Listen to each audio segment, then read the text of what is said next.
listening to the Medic Materials Podcast, hosted by Mike Turek, Emily Yates, Kelsey Coons, and Gerard Cuomo. Each month, we discuss EMS news, medical science, and review actual EMS calls, bringing many educational opportunities to the listener. Portions of the calls have been altered to protect the privacy and identity of all involved.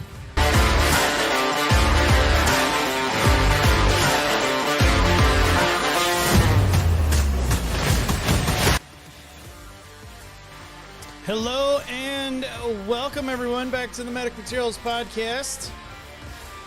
Welcome to the Phil Foundation. Welcome to the Maha Butchie. And guys, we have a surprise. You don't know who's sitting here with us, but it's April 1st, which means it's this individual's favorite day of the year. Past listeners of past episodes would know that last year on this day, this individual pissed me off enough to not be reinvited back for another year. So we welcome our clinical coordinator back to the show.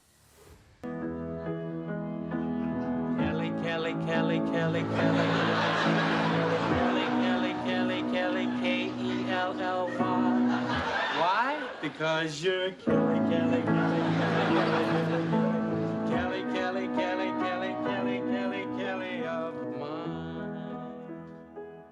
We have to welcome Kelly back to the show.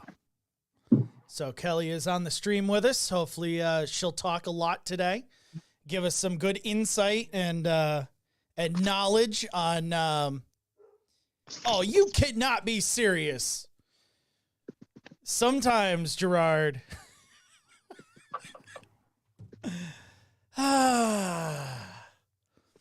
Well, this is great. All right, so for those that are watching, Gerard apparently is coming on literally as we speak. So I'm gonna put us. Got his head now. There you go. I'm gonna put us on a different thing here, a different screen, and mute everybody, and then I will get Gerard in here, and then we'll continue. All right, so just bear with us for a second. We're not going anywhere. I'm just, retooling and getting Gerard into the stream. So stand by with us. Hold on 1 second.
All right.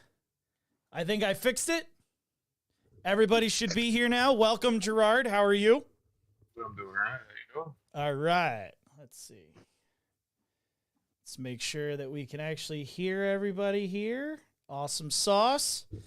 All right. So, we were going to welcome Kelly to the show. But you know, then I got the hooks. Then you Hook her said, right the fuck out. you just booted her right the fuck out, which is awesome because I hate that bitch after last April 1st. I know, right?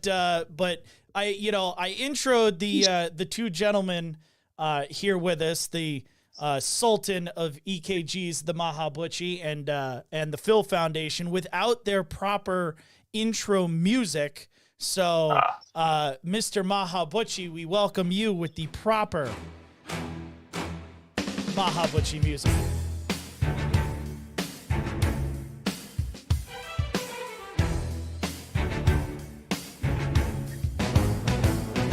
That was better than. And if we're gonna welcome the Mahabutchi, we also have to hit the Hard Rock and welcome the Phil Foundation. The Hard Rock.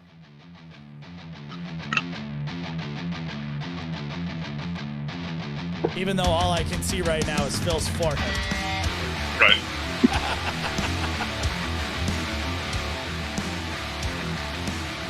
Not really that hard. Well, you know, It could be harder. it could be. I have harder stuff. Yeah, we've all heard harder stuff. So getting us started, since we're already long over on this, let me get into the rig check and then we'll get into this call review. So today's rig A lot check. of y'all didn't start. No. Like we waited because it was just going to be me and Phil and Kelly, and then Butch said he's going to be on, so we pushed it back to 6:45. And then Butch was like, I need to get to work, so we need to get started. And I was like, all right. And then literally we had started 2 minutes, not even 2 minutes. And then you were like, I'm coming in. And I'm like, crap. Coming in ice and coming in. So let's get into Bye-bye. this. Let's get into this. Definitely some homoeroticism in that movie. Let me get into this rig check and then we'll get started. So for the second month in a row, just remember that I did change up the Patreon tiers. If you're still a seasoned provider or a salty veteran, there are still salty veterans in the analytics. Make sure you go into Patreon, change your tier to the Donuts tier. It's $5 a month, and we'll get you access to everything we offer on Patreon, including the new Discord server, as well as access to a free CME via us every 2 months. So that's awesome. Also, join us for our weekly end of tour live stream each and every Friday at 9 p.m. Eastern here on the YouTube channel and the Facebook page and the Facebook group. Ultimately, that's just a fun old time where we're trying to wash that stress of the week away. And this month, we want to shout out to our brand new Patreon, David, as well as our listeners in Alabama and Angola. So Roll Tide and who the fuck Angola. knows? Roll Yakfer, I guess. I don't know. Roll a yak. Yeah. So, so as I alluded to on the live stream last night, this call it's frustrating as hell. I don't think it's a very difficult call. Like, I don't think we're going to be like, oh my God, why didn't they do this, this, and this? I don't think that's a lot to do with what's going to happen. But I think the outcome is going to be super frustrating for you guys. And I kind of want to see what you guys are thinking as we're walking our way through the call. People in the chat, throw your ideas, what you guys are thinking, and like what you would do or what you would want to see people do in the chat. And, I'll bring that into the stream as well. So your guys' system, the system we have today is a rural community. It's covered by a paid ambulance district. And this particular ambulance district staffs its ambulances with the standard configuration, 1 paid EMT basic and 1 paid paramagician. However, for this particular call, the ambulance was staffed with 2 paramedics. Don't ask me why. Maybe it was just a scheduling thing, but there's 2 paramedics on this ambulance. Now, for particular calls... Do they have the call volume to sustain that type of shit? Probably not. Probably not. You know, I mean, you got that money, you know? They're probably losing a lot of money right now. Oh, yeah. They just don't have the call volume for that. Yep. God forbid. Yeah. So... What about those things that keep you from breaking your back? Yeah, No. No, we don't have the call volume for that. Yeah. But in this community, there is a local fire company that gets dispatched to calls if they're of a high enough level. And they send out their EMRs as well as their EMTs. That is the case in this call. So they do get 1 volunteer EMT that shows up for this call. So you guys have, talking hospitals, you have 3 hospitals within the immediate area. You have a 2-bed critical access hospital, which is 10 minutes away. You have a 6-bed ER, community hospital. That's about 35 minutes away. It's not getting any better. And you have a level 1 trauma/medical center almost 90 minutes away. So that's not immediate. That's not immediate area. Well, it's immediate, you know. It's a stone's throw away. Right. It's like it's next door. It's fine. Just a chip shot over the hill. Chip shot. So Dr. Joe. You guys are going to be dispatched, a priority 1, a Delta priority, to a local elderly apartment complex for an 80-year-old male with diff breathing. So I know I ask these questions a lot. What do you think about difficulty breathing? How do you prepare for it?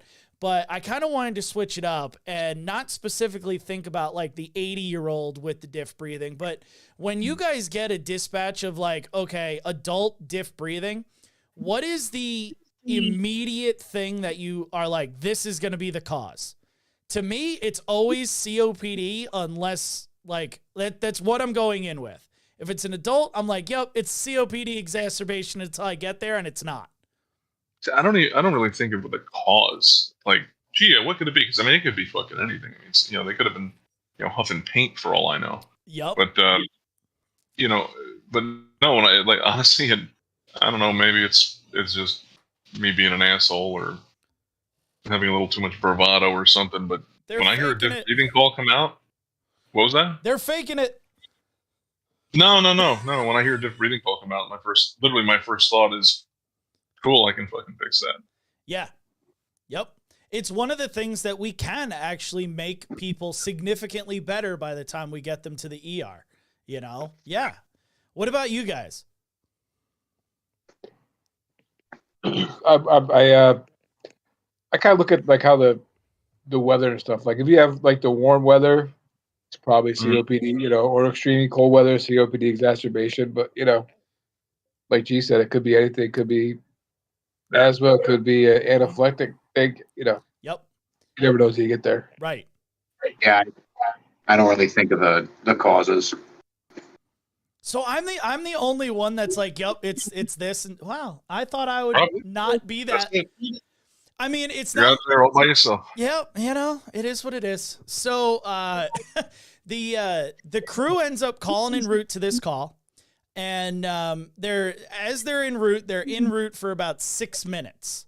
All right, County 911 updates this crew that the patient's difficulty breathing is worsening to now a severe status. The dispatchers also report that the 911 caller is saying that the patient's chest is rapidly swelling. Wait, what? Yes. So they're told, the dispatcher tells this crew that there is rapid swelling of the patient's chest reported by the 911 caller. Go ahead. Is the diff breathing because they were kicked by a mule? We don't know yet. But trauma definitely now seems to be in play, right? At least I would think so. Like, Yeah. I don't know. I've never heard of a chest swelling. Well, outside of a fire. Right. So, But hey, difficulty breathing because you inhaled smoke because the building was on fire and you're all burnt to a crisp. Hey, difficulty breathing. Exactly. So, kudos, and maybe you guys have some thoughts on this, but I think it's a kudos. We always talk about getting the ball rolling, and I think they really did a good job of getting the ball rolling here. It's at this point in time that one of the medics picks up the radio and asks for a air medical chopper to be put on standby for the call if available. So I thought that was pretty prudent for them. Like, hey, yup, we don't know what's going on, but like we shouldn't see chest swelling. Maybe this is going to go really bad. So right. Excuse me. Get to the chopper! So the dual paramedic crew arrives on the scene and exits their rig with their cardiac monitor, first in bag, and drug bag. They throw everything on the stretcher, take the stretcher out of the rig. At that point in time, the fire department EMT arrives on scene via just their POV. No rescue truck, no nothing. Well, I mean, to be fair, it probably has like a giant, thin red line, freaking flag in the back window, a big old light bar and flashers all over the place. So I mean, technically it's an emergency response vehicle. Probably. Yeah. They got a first in bag in there. Don't you worry. Oh, they absolutely have a first in bag. Right. Probably more meds than we care. And full bunker gear. Full bunker gear. All their turnout. Yeah. All of it. So they, the three providers. They come in, they're wearing a Scott pack. The three providers, they head into the apartment building and they head, towards the apartment. When they arrive at the door, they're met by the patient's husband. They tell the EMS crew that they had come into the living room to feed their husband, and noted that they were having significant shortness of breath and seemed to be in a lot of pain. Yes. Say all that again? Did you mess that up, or is that? No, I did not mess that up. Okay, because I got confused. It's a male patient with a husband. Oh, okay. So, all right. Yes. So it's kind of confused me for a second. I know your proclivity for fucking things up. So that did not earn a buzzer. Thank you very much. That was me actually not fucking it up. All right, let's put it that way. So the husband of this patient, they tell the EMS crew that they came into the living room to feed their significant other. And they noted that they were having significant shortness of breath and seemed to be in a lot of pain. Was one of them chained up or something? What? You're saying like he came into the room to feed him? Yes. We'll find out why later. Okay. It feels like get out of the. Does it rub the lotion on its skin? I mean, where are we going with this? I don't like the wording. Okay, get your mind out of the sex dungeon. All right. All right. So does the whole feeding thing have to deal with what the problem is right now? Is that why we're finding out later? I don't know. That I don't believe so. Let's put it that way. So when they began to investigate what could be causing this significant pain, they found that he was developing rapid swelling to the left pec area. This is when they became very concerned and called 911. Yeah, I would be, especially with a spontaneous pneumo. So let me elaborate on that. My next question was, what are your initial thoughts here? So that's literally my first thought, and that's the first thing I'm gonna do is bust out the ears and take a listen.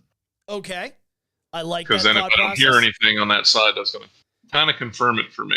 Okay, what about you two? Subcutaneous emphysema, I'm looking for that kind of shit. Okay. I think at this point we're way beyond subcutaneous emphysema. We got Yeah.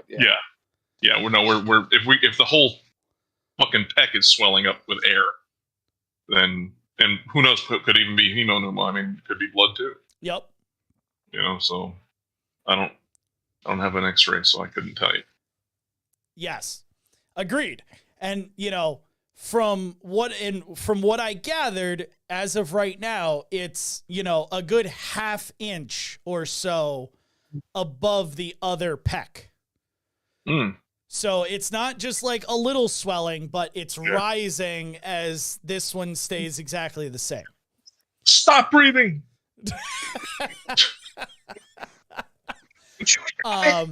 Is there anything that you guys, like Phil, Butch, is there anything that you guys are wanting to see happen going forward? Lung sounds. So I absolutely think that I mean, especially now if it's the sudden onset of pain, he's got swelling, be it from air, from blood, or what have you. I definitely confirm if we still have lung sounds on that side. Right. I think lung sounds is fairly immediate here. Like, this is where we should be going. In the chat, Blaine just put in, is the patient really thin? Would that be something to pay attention to? Tall and thin, yeah. And absolutely. Like, we all learn that spontaneous pneumo, tall, thin individuals. This guy is fairly thin. He's not very tall. But he is, only about 135 pounds. So he's not very big, right? So we'll keep that in the back of our mind as we move forward. So this primary medic begins their initial physical. And the secondary medic takes this time to take the husband, pull him aside and start, asking questions about all of what's been going on. And the secondary medic's told that this gentleman has end-stage Parkinson's, and that 2 months ago he suffered a significant fall outside of the home. This fall resulted in a long hospitalization after they found that he had fractured ribs 7, 8, and 9, and 10 on the left-hand side. And which side is going right now? The left. Okay. There we go. We found the culprit. During his hospital stay, he developed left-sided pneumonia, was treated with antibiotics, and then finally, he was sent home. He returned home, but was immediately placed in a home hospital bed because he was too far gone with the weakness and the Parkinson's to now be able to walk on his own. There was still bruising on the left side of his chest after the fall, but it had been healing fairly nicely, according to the family. They decline any trauma in the past week and report no recent illness of the same time. Now, he is unable to walk at all. He is unable to walk or ambulate. So he can't even transfer out of the bed. No. So there's no possible way that he, while nobody was looking, got out of bed and fell again. No. Okay. Nope. So, but really good, good suspicion, right? Like, yeah, the husband didn't see it, but maybe he did something on his own, right? So during this time, the primary medic is performing their initial physical. They find that the airway is open, it's patent, it's clear of any fluid or debris. Breathing is present and very shallow, appearing labored. There is equal chest rise and fall. Peripheral pulses are present and equal in both arms. The chest is exposed, where they find that there is heavy, dark reddish purple bruising that encompasses the entire left pec region down through the armpit. There is also swelling noted in the same area that's approximately 2 times the size on the normal right-hand side. So for the visual, you got what is this, left side? So all of this is swollen, and he's got a huge red bruise here through under here. So I think it almost sounds like he's bleeding. He's what? Sounds like he's bleeding. It does sound like he's bleeding, right? I mean, it looks like he's bleeding, yeah. Agreed. That's where my head goes. His chest is probably filling up with blood. That's what I kind of am thinking. Well, if it's a fresh bruise, did somebody give him the bruise? That's, you know what I mean? Yeah. Hey, man, you know what? Taking care of people can frustrate you. Something happens, and you just kind of, Next thing you know, you're beating on him. Yeah. Well, no, I was gonna say. I mean, like, I don't know what this dude's demeanor is like with the one you're talking to. Yep. I mean, is he kind of sketchy? Because this could be an assault. Right. Absolutely. And you're called to a medical, right? No thought in trauma or whatever. And now we're kind of going down that route of like, where did all this trauma come from? I've literally been to this exact call, and that's exactly what it was. It was, certain age female, fell, now with left-sided, pain. Okay, probably busted a rib, no problem. Right. You go to the door, you start hearing people, saying things like, well, you didn't have to push her down, and shut the fuck up, and blah, blah, blah. And then you open the door, and this flop house is immaculately cleaned. Mm-hmm. Like, not even a cigarette butt in the gigantic ashtray in the living room, so that got emptied. Right. And so, I mean, we didn't go in. I heard that, and I stopped cold. I said, go back down the stairs. Yep. Why? It sounds like an assault, and that's exactly what it was. We got the cops to come in there, and she said, yeah, he threw me to the ground. Yep. So, it very well could be. Very well could be. So as we continue this, the secondary medic comes back to the patient and informs their partner of all the information that they received from the family. They then begin to get a baseline set of vital signs. The cardiac monitor is connected, a 4-lead EKG is obtained. The initial rhythm shows a sinus tach at a rate of 120. It's regular. That's fine. They also run they immediately do a 12-lead. Shows also sinus tach with no ST elevations or depressions. Yeah, he's complaining of chest pain. He's complaining of shortness of breath. I think it was a good idea. I'll put my hand up. I probably wouldn't have thought of doing 12-lead right then and there. I think, maybe. But yeah, as soon as you said it, I was like, that's a great idea. Yeah, and being that there's 2 of the paramedics, I think it's a perfect place to do it. Get it out of the way. Why not? So blood pressure via the NIBP cuff returns is 99/51. SpO2 is 91% on room air. Respiratory rate of near 30 and a GCS of 15. The patient reports that he is having 10 on 10 all over body pain, but his pain is more significant to the chest area, increasing with any palpation or movement. So lung sounds are finally taken. Secondary medic listens to lung sounds. They hear very diminished breaths overall, with wheezes bilaterally in both apices and rails in the left base. I never would have thought you'd hear anything with this call. I figured left side would have been absent. So, and that's kind of where my brain was going. Like, this seems like it would be, I'm going to decompress this at some point in this call. Kind of thing, right? That's literally where I was reaching for in the bag in my head. Right. So just because they heard these weird kind of sounds, right, they asked their partner to also listen. Here's where I listened. You listen and tell me what you hear as well. Yeah, 2 heads are better than 1. Exactly. And it comes back again. Very diminished breaths overall. Wheezes bilaterally in the apices, rails only in the left base. So he had pneumonia on that side, right? They did, yes. Right. So you've got some kind of fluid disrupting everything there in the base. Yep. And you've definitely got constriction everywhere else. Everywhere, right. And the wheezes are bilateral, so it's left and right side. For the wheezes, they hear the rails only in the bottom left, and they say they're diminished overall everywhere. Parkinson's is the only thing he's got. Parkinson's is the only history. End-stage Parkinson's is the only history. He was on 4 meds. I wrote them down, but they're all Parkinson's meds and no allergies. So, yeah, I didn't write it in the thing. Those meds have any weird, funky side effects? I didn't honestly look that up. That's because I know one of the Parkinson's med causes hallucinations. Let's see. Hold on, I wrote it down here. I didn't mean like legit, like give the motherfuckers Haldol hallucinations. Right. Yeah, I'd have to look it up because just looking at these, I don't even recognize any of them. Yeah.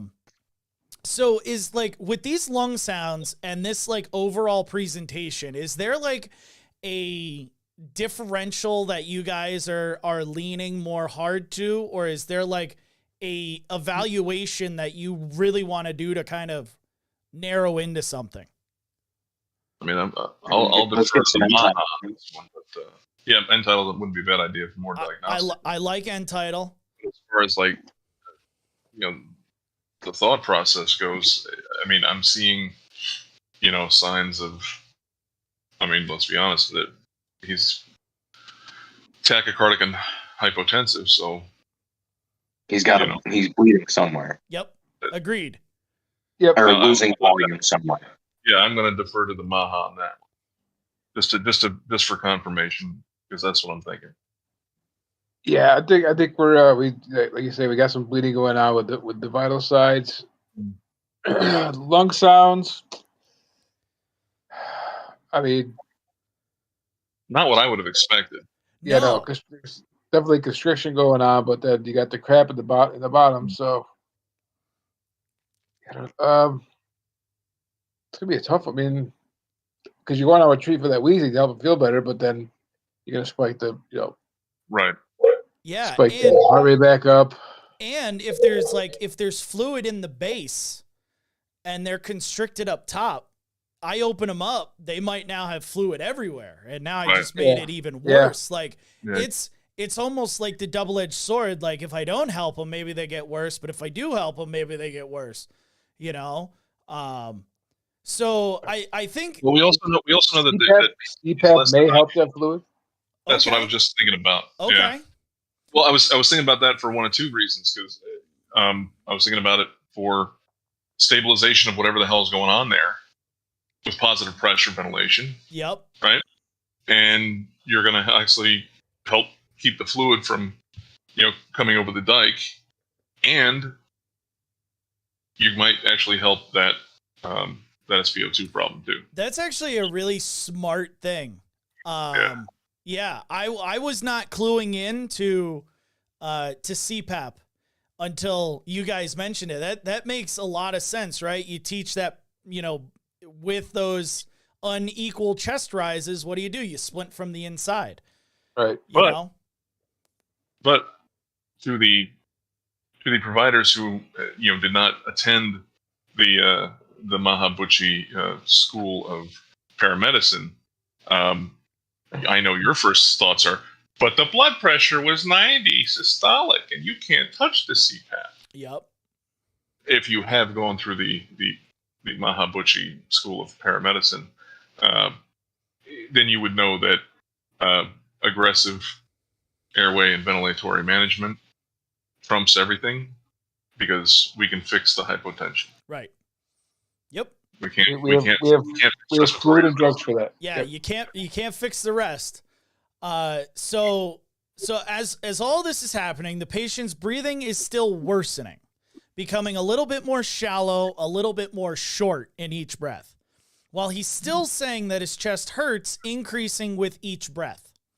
The providers look at the patient's chest and they find that the swelling is still growing. Now approximately 3 times the size of the right pec. Okay. I'd stick it and see what comes out. Sorry, I'm not trying to be a dick about it, but does it go whoosh, or does something shoot across the room? Shoot across right. Yeah. So the primary medic goes and puts their hands on the chest just to ensure that there's still equal chest rise, because now you can't really tell. The one pec is so much taller than the other. You can't really tell if they're moving at the same time up and down. But they do ensure that there is still equal chest rise and fall. So due to this worsening condition, these paramedics, instead of going the CPAP route or the stabby McStab route, they go a different route.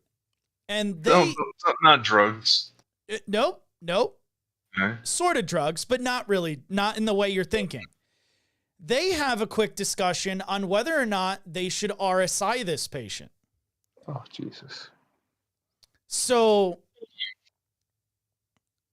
they also ask, what are your thoughts on what's causing all of this swelling? Like, is it bleeding? Is it air? Is it something? Phil, you don't have to raise your hand. I know one way you can find out. Yep. You can find out real quick. Is it air or is it blood? Yep. Go ahead, Phil. What's our status on the helicopter? So you'll find out in a little bit, but they are doing an air standby. So they are on their way. Let's put Fuck it, just launch them. No one has requested they're in the air yet. They're well, doing standby in the air. Right. They're request form and fly them out. I'm not. Right. They're in the air, but no one has actually requested them to the scene yet. Does this swelling have a pulse? What was that? Does this swelling have a pulse? Not that any of these providers could feel. That's a good one. Make it like arterial bleed. The way it's swelling up, if there was a pulse, you know what I mean? Yep. Yeah. Yeah. This is a very vascular area. Yes. And that's nothing that looks like Rice Krispies, right? Nothing is Rice Krispies. Nope. It's nice and solid. It's firm. Like that, and the discoloration's leading me to believe it's blood. How's the neck veins looking? Yeah, that's the next question. So I did not have any of that information. I don't they sent me over the chart and there's nothing about JVD in it. So, what about tracheal deviation? Nothing in the chart. So again, I don't know if it wasn't there and they just didn't document it or they didn't look. I'm assuming paramedics, they don't look. Right. Yep, that's gone. I'm good. EMTs check for that shit. So, while the paramedics are having this, fairly quick discussion, the EMT places the guy on oxygen, just because, his sats are ranging anywhere from 91 to 95, just 2 liters nasal cannula, nothing crazy. So the paramedics say, listen, we don't want to intubate this guy right now. We don't think it's necessary. However, if he continues down the road, we might have to down the road. What is his advanced standing status? And the husband says, this gentleman is a DNR DNI. So that's taken right off the table. They're like, okay, whatever. And they say, all right, we're ultimately going to utilize the helicopter because clearly this guy is declining and he's bleeding from somewhere and we have 90 minutes to the hospital. And we're not going to do anything until the helicopter gets here and we're going to give it to them and it's going to be their problem. Sure. We're going to let him be almost dead. Administered 2 liters nasal cannula. There you go. That was the EMT's job. That wasn't even the paramedics told them to do that. That was the EMT acting on their own. So kudos to them. Mm-hmm. So, well, I'm only going to give my half kudos because you can look for the JVD or the tracheal deviation. Okay. How do you expect me to look good if you don't do your job?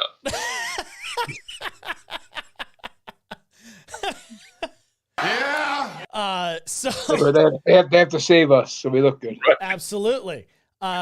So the paramedic goes and instructs the volley EMT and the secondary medic like, hey, let's get the extrication process going, and let's get the heck out of here. And they do request the primary paramedic requests the helicopter to land. And again, it's already launched, so they have approximately a 20-minute ETA to an LZ, which just so happens that the LZ is about 20 minutes down the road. So they get him onto the stretcher, which they said was hella painful for this guy. But once he gets on the stretcher, he's He's fairly okay again. Before they wrap him up, they run another set of vitals. They also check his chest just one more time. So what was the BP? What was the second BP? So BP via the NIBP cuff returns is 93/47. Heart rate is 89, no longer 120. It's now a sinus rhythm, regular. Respiratory rate 30, regular and shallow. SpO2 98% on the 2 liters. They do place this gentleman on end tidal at this point, which returns as 28, still a GCS of 15. They look at the guy's chest once more. It went from 2 times to 3 times the size.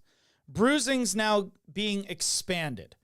So remember, before the bruising was on the left pec and underneath the armpit. Now that it's now starting to band. It's going down the left flank towards his back and across towards his sternum. Yes, sir. Where's the pain management? I don't know. Where's the line? I don't know. And where's the dart? I don't know. All right. Non-existent. I mean, for him to have such a drop from 120 to 80. That worries me. What I'm actually kind of pleased to see that it's, still doing, what it's doing was the BP, because if the pulse pressure was starting to narrow, then I'd be worried about something else. Yeah, but it's widening. But instead, it's widening. So, I mean, I'm not like, hey, this is great. He's like a 90/40. No. We're still looking at a map of like 63 right now. But. Right. I'm only half clinched. But I'm not. If it came back and it was 91 over like 78, and the last one we took was 50 diastolic, then I'd be like, any chance we get that chopper here quicker? That would be nice, right? Especially since clearly they're going to, just. I mean, it's on the left side. Yep. Right, and that's one thing that I don't know if we haven't really said, oh hey, where is this? Is this oh my God, tensioning? I thought he is fell. This whatever? You didn't see Phil, did you? What he literally that? like he did this fucking move, looked like he fell over, and then he kind of just popped right back up. I'm sorry, it just he's matrix. Yeah, it was almost like he was spring loaded. Phil, don't do that. It scares Gerard. I'm sorry, gentlemen, but I have a call. Oh no! All right, well, go enjoy. I mean, that's kind of how things happen. Enjoy. So, all right, gentlemen, have a good night. I'll text you the outcome there, Phil. I'll see you in a little bit. Oh no, Phil's gonna fuck up every camera. He's gonna fuck it. Oh, there it goes. Oh my God! Now I gotta fix it. Jesus fuck.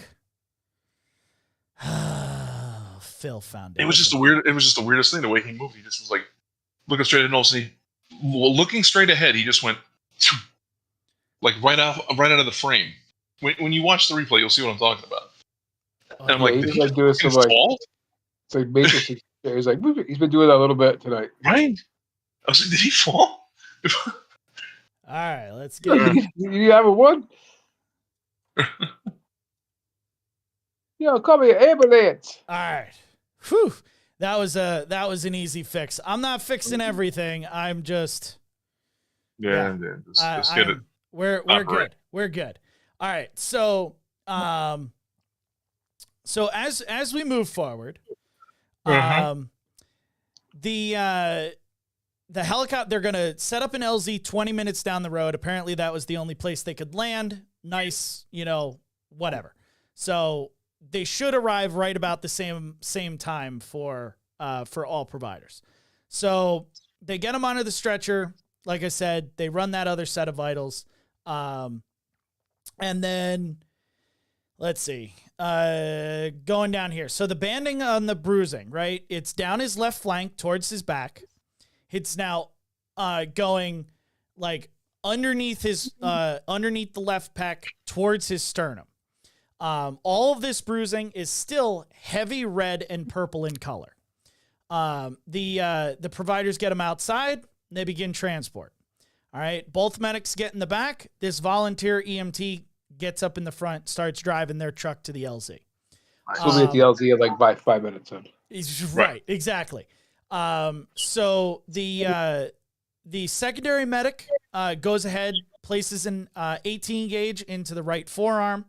They also hang 1,000 bag, which they run approximately 400 to 500 mLs in that, time period, the rest of the time period. The other paramedic goes, looks over the rest of the body just to make sure that they, since they're so focused on the chest, did we miss something else? Right. They note that he's got a G-tube present in the abdomen. There's no redness or swelling at that site. Other than the bruising, there's no signs of trauma or abnormalities anywhere on the rest of the body. There's no signs of weakness or signs of neurodeficits. And the skin, other than the bruising, is warm, dry, pink. He's not pale, cool, clammy at all. They re-listen to lung sounds. The left is now very diminished. You can kind of hear it with shallow ventilations, but if they say, "Hey, take a deep breath," you hear full air movement. All right, on the left-hand side. That doesn't add up. And then the right side is just diminished throughout. There's no advantageous, wheezing or anything. Right? So wheezing is gone now? Wheezing is gone. Right? Hence why I said this call was fucking confusing. And it's the right side that is becoming more diminished, and the left side you can actually hear whoosh whoosh now.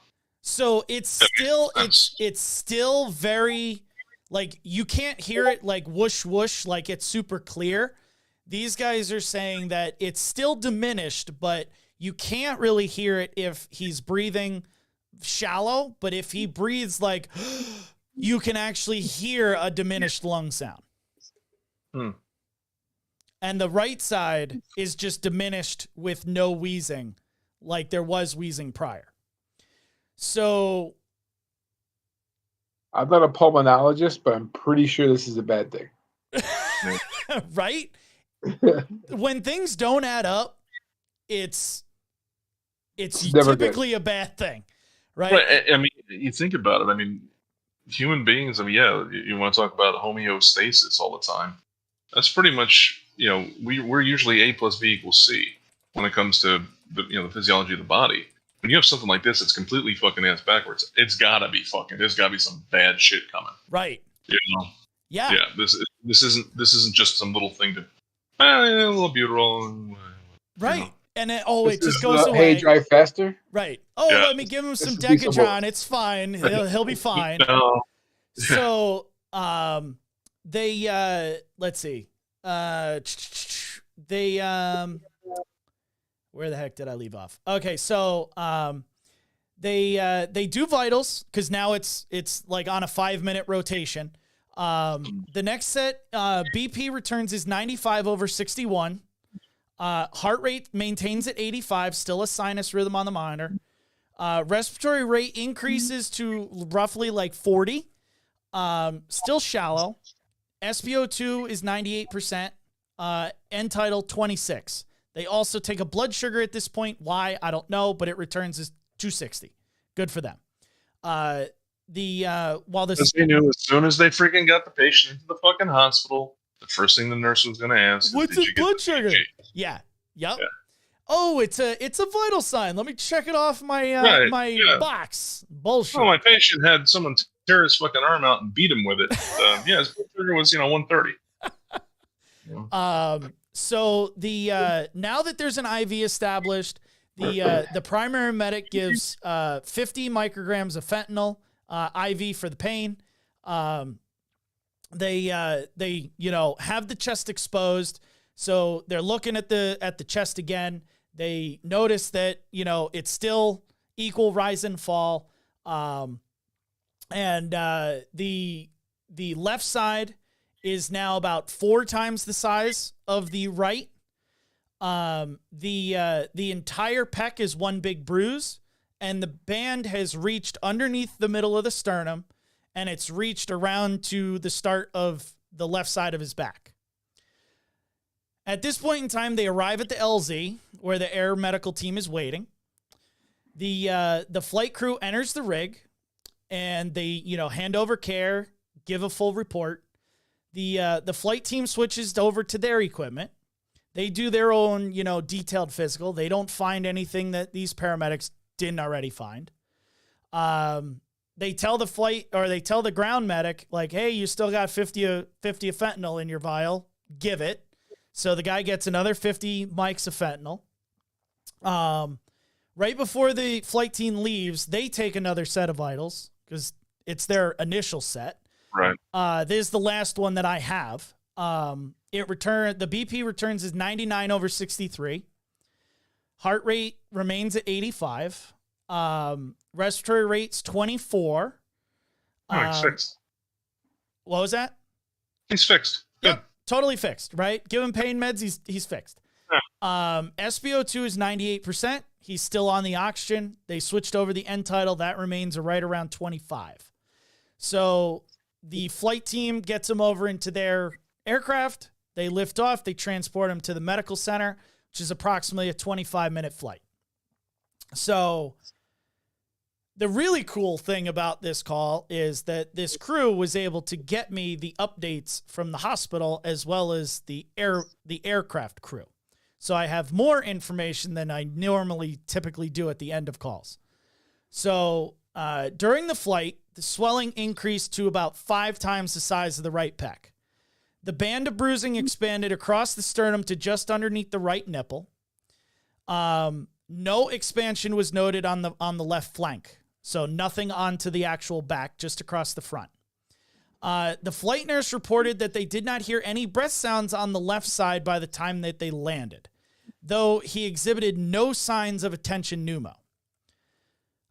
He was unloaded to the ER and care was transferred.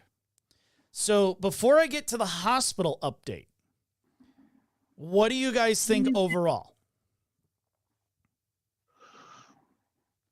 It's a tough one. It's like it should be an easy, like you say, easy respiratory call. You're thinking ABC, and all of a sudden you're like, what the hell's going on? Right. But even their findings isn't consistent with what was actually happening.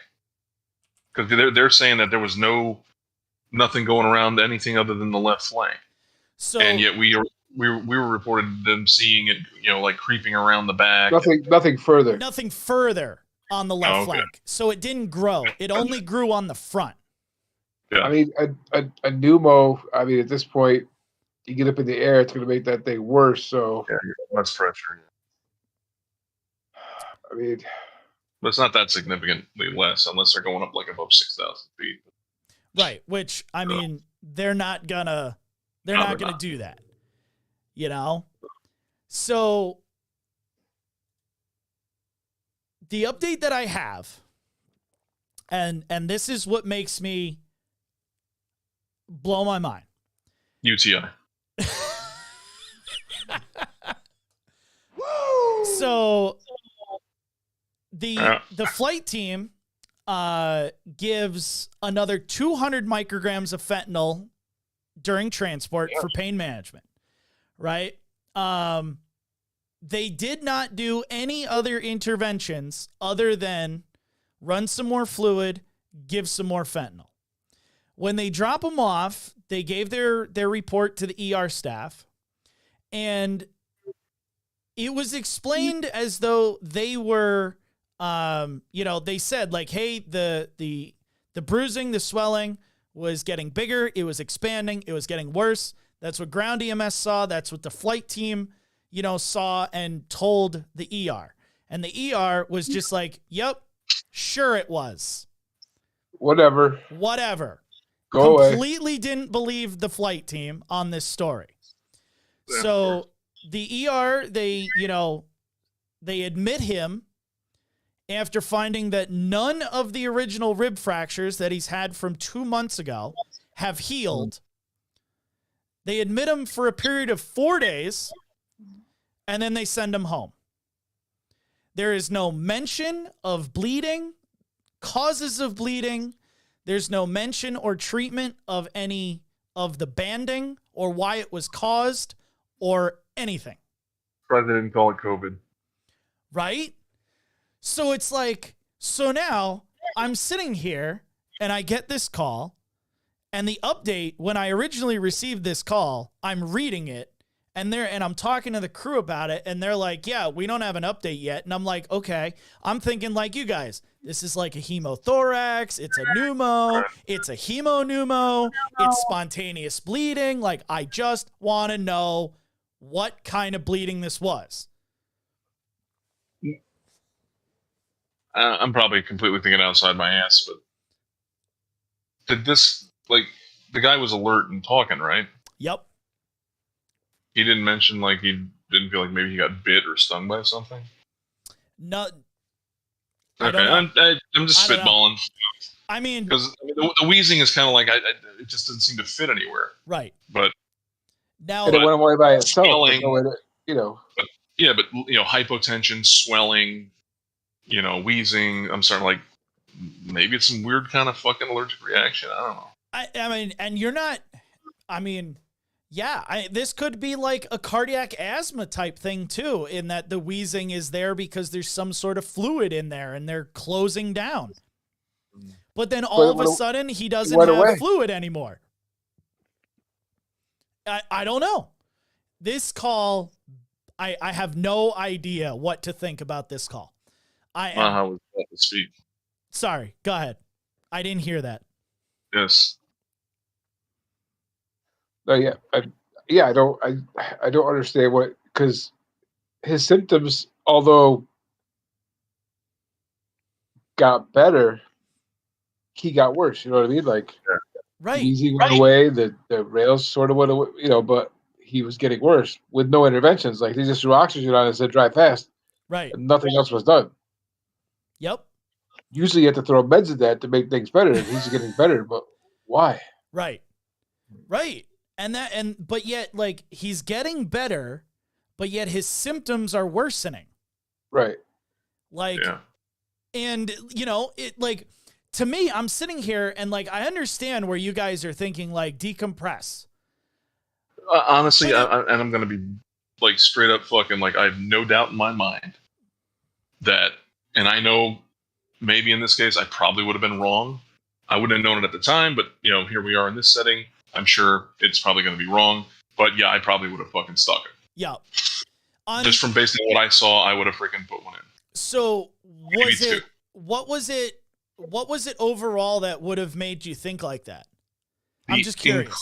The increasing swelling with the discoloration, the difficulty breathing, the weird sounds that I'm hearing. Yeah.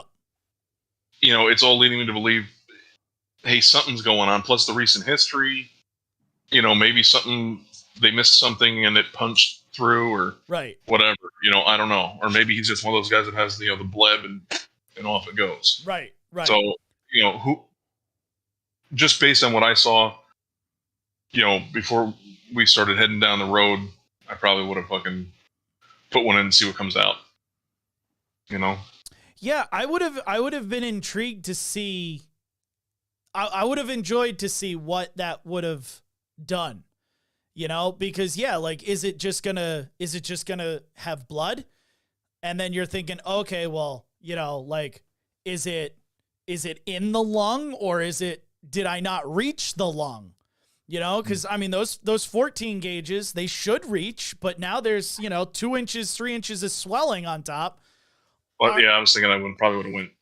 And that's it. Intercostal. And that's it. Like, then positioning is even more important too, because now, like, okay, are you going to go in, in the chest, or are you going to go, in mid-axillary, I think, and how many people really do mid-axillary needle decompressions nowadays? Okay, you are not the norm. Let's put it that way. You know, Butch, what are you thinking overall with this one? Yeah, like I say, it's confusing, but I mean, I would have started with the CPAP first. Bingo. Yeah. Probably done the CPAP, see if it helps stabilize, and then probably done a never something just for the wheezing, because it doesn't when you push open those lungs up, put the Atrovent in there, so everything's opening up. You can push that fluid down, dry it up a little bit, and see if that helps. Right. Hey, and with, another interesting little bit of diagnoses would have been with that CPAP. Hey, you get any relief from that pain? Yeah. Yeah, because you're supporting those ribs from the inside. Bingo. You're supporting those ribs. Yep. Yeah, it's definitely that would have told you something. Yep, absolutely. Yeah. And and that's kind of the crazy thing, knowing that like all of those ribs were still broken. Did he move the wrong way and clip an artery, and now he's bleeding everywhere? Is he or like vitamin D deficient, and his fucking bones just don't fucking heal like they should? Right. Because of his Parkinson's and everything else, Right. Yeah. It's just it was such a wonky call. I couldn't wait to bring it onto the show and hear what you guys were thinking about it. What was the diagnosis in the end? Nothing. Rib fracture. They sent him home. There was literally no mention. These providers told me that there was zero mention in the update of anything that caused the bleeding, the swelling, or the banding. Nothing. So it was all a figment of their imagination. Yep, 100%. It didn't really happen. It did. They didn't find a reason. Being handled by top men. Top man, Lois. Top man. Yeah. Yep. You see nothing. Yeah. I don't know. It was wild. But what about the bleeding? Top men. Yeah, top men. So yeah, I don't really have anything, to really go over in this one, solely because I think we did. That's what I thought I heard. I heard Emily yelling, "Fuck!"